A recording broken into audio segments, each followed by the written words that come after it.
Oluvannyuma ya Kyagulanyi Ssentamu okukola rally eyabadde ey'ebyafaayo mu history ezaali zibaddewo ez'enkyukakyuka mu nominations eza Uganda, eno nomination yabadde ey'ebyafaayo. Bino bye bikulu by'oteekeddwa okumanya. Ekyennaku ekiriwo kiri nti bamafiya baagaana President Museveni okulaba TV. Era mbu amawulire ganafunye President Museveni bamuteerako bukatuuni mbu embeera ze tezimusobozesa okulaba ebifa mu ggwanga. Akoko njagadde nkababbireko. Newankubadde nga guli bwe gutyo, naye wabaddewo akasatiro akanene eri abascammers ababbi abamalidde ddala ebbanga nga banyaga ensimbi za Museveni ng'ate sinazizo za muyi wa musolo, nga bagamba nti bamobilizinga okuddira Buganda okugiza mu mikono gya NRM, era nga gye babadde mbuno baakakasiza ddala Museveni nti alina obuwagizi obutabangawo mu kibuga Kampala. Olunaku olwajjo kyongedde okuteeka abantu ku bunkenke ne bano bannakigwanyizi bano ababbi omuli Balamu ne banne nga bwe babadde bakola n'omusajja ono Christopher Damulira ne banne nga bwe babadde bakwata omulimu gw'okusagula mbu Mike Mukura n'abasigadde ababadde basagula obuwagizi bwa NRM Buganda okugiza mu mikono gya NRM. Ekintu kyabavudde mu ngalo oluvannyuma okubanga baakwata omusimbi ogutokomoka nga boda zokka. Tekati gofa kinensi nga nsomesa lwaki owoganya ekimotoka nga boda zokka bazimaliramu obuwumbi 10 nga bagamba nti ababoda be bawerekera nnyo Kyagulanyi Ssentamu ku zirwale, n'olwekyo senga baba stoppinga baba babayina ne balowooza nti nno bafunye ghetto, mbw amaanyi ga ghetto nga bamaze okuŋŋaanya abavubuka abanywi b'enjaga ab'obukoora ne bagamba mbu ghetto eweddeyo yonna kati ewagira mwami Museveni. Kyabawedde enviiri ku mutwe oluvannyuma ya boda ze bataddemu omusimbi ogutokomoka okubanga tezaalinnye kololo nga bwe bakisuubira okusagika mwami Museveni ng'ali ku rwale. Ne kibasukkako boda ze baasuubira nti zonna zijja kuba tezikyali ku Kyagulanyi nga zaawerekedde Kyagulanyi mu bungi ne zitwala abantu nga zibatwalira bwereere. Ezaagenda ekkololo byonna ebyali ekkololo byali nga byakusasulira. Abantu babafumbira emmere ne babawa akasente bajje babeererewo Museveni. Abantu baalaze amaanyi nga bawerekera Kyagulanyi Ssentamu nga tebasasuddwa. Mwana watu nga teriyo mbu simanyi mugula amafuta simanyi byakulya ng'abantu bakikola nalo na bidi. Awe we wasinze okuva Kanaaruzaala. Point endala egenda okuteeka bannayuganda ku bunkenke era gye mulina okutunulira ye ya national flag ey'eggwanga. Kyagulanyi Ssentamu gye yavudde n'empiki eya national flag. Bannange national flag eraga akabonero akagatta bannayuganda. Kyagulanyi Ssentamu mugazi nnyo. Wetwogerera kiri mu nteeseganya obanga national flag bagiwera okusanga munnayuganda ng'akutte national flag mbu nagwo gugenda kuba musango oba teguube.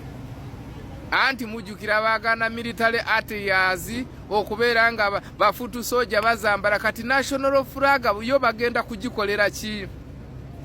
Awo ne tuvaawo ne point mpitirivu ezaafulumyawo nga national flag buli omu yenna waakubeera naye. Kitegeeza eyo empiki yagibakubye.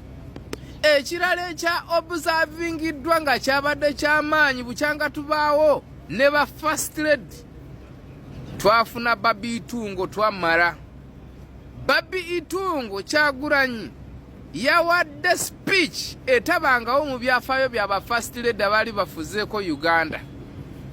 Era Kyagulanyi Ssentamu yali mugezi nnyo kubanga n'omukyalo ono mugezi.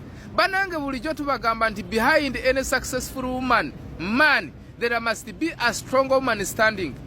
Kana akakyala kamalayo mmwe abakepankirako Babi Itungo yagenda wala. Awo nawo ne tuvaawo ne point ezo. Waliwo waliwo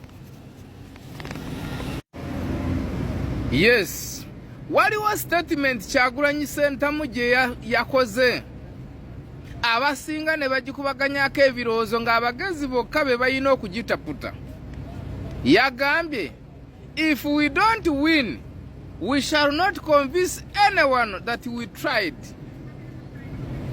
Ab'emitwe eminafu bali eyo beebuuza kiki kye yabadde ategeeza. Kyagulanyi Ssentamu yabadde ategeeza nti we must win or they lose.